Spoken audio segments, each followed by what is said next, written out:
All right, hey, good afternoon, everybody.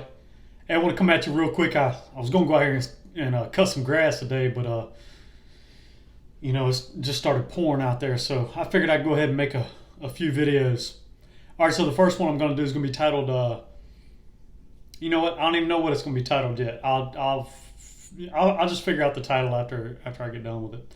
But anyway, I wanted to address some things, and Ezekiel 3:20 is the verse I wanted to address today, but I've heard people quote this to me a long time ago. And then also over there in Ezekiel chapter 7, chapter 18, they all over the book of Ezekiel explaining why and how we can lose our salvation today, when in all reality they have no idea that this is not written to the body of Christ, nor is it about the body of Christ. And these people were under the law back then.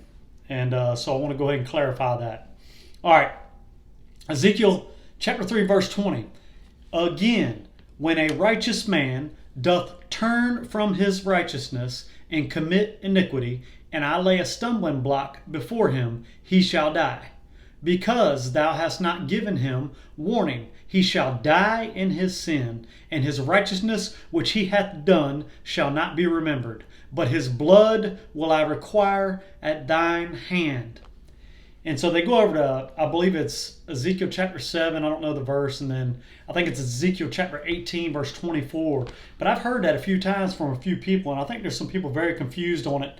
I had a gentleman that I was talking with the other day said, hey, I used to always be on the fence about once saved, always saved. But when you read over here in Ezekiel, that's kind of changed my mind. I feel like we can lose salvation. And I'm like, no, that's incorrect. And then so I went in to explain it. And that's the main purpose I'm doing this video right now, because I know there's been a lot of religious people out there who have quoted these verses to you, telling you can lose your salvation. I know I've already done a video on Hebrews chapter 6, verse 6, because that's what the Free Will Baptists used to tell me.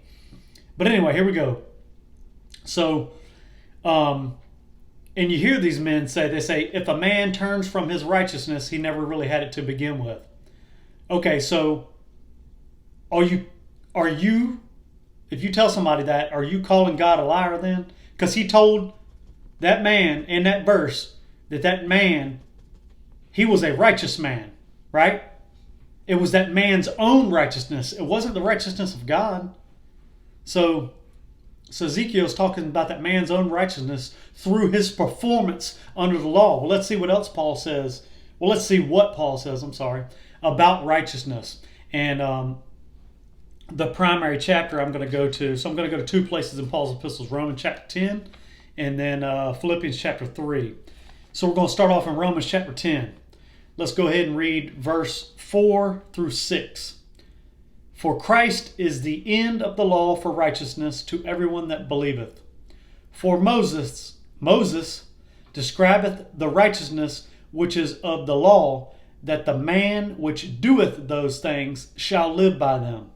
But the righteousness which is of faith speaketh on the wise. Say not in thine heart, who shall ascend into heaven? That is, to bring Christ down from above. Okay. So verse 5, doeth. Well, that's equals the righteousness of the law, right? Verse 6, righteousness which is by faith. And then we go back up here to verse 4.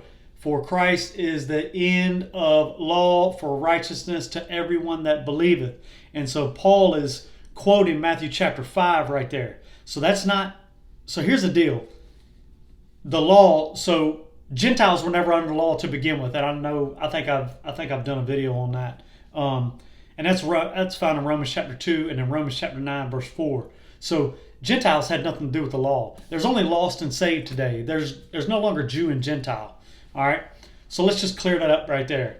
All right, Philippians chapter 3, verse 9. And be found in him, not having mine own righteousness, which is of the law, but that which is through the faith of Christ. The faith of Christ.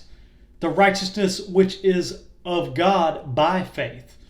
Okay, so do not allow these men to spiritually cut your ears off today by telling you that you can lose your salvation. Just don't allow them to do it. These people were under the law back here in Ezekiel, all right? So that has nothing to do with the body of Christ.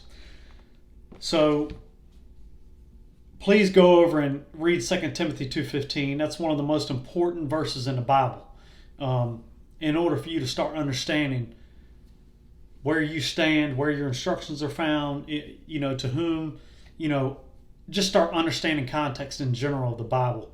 In order for you to do that, you're going to have to study and rightly divide the word of truth. All right. Well, grace and peace to you guys. Have a wonderful day.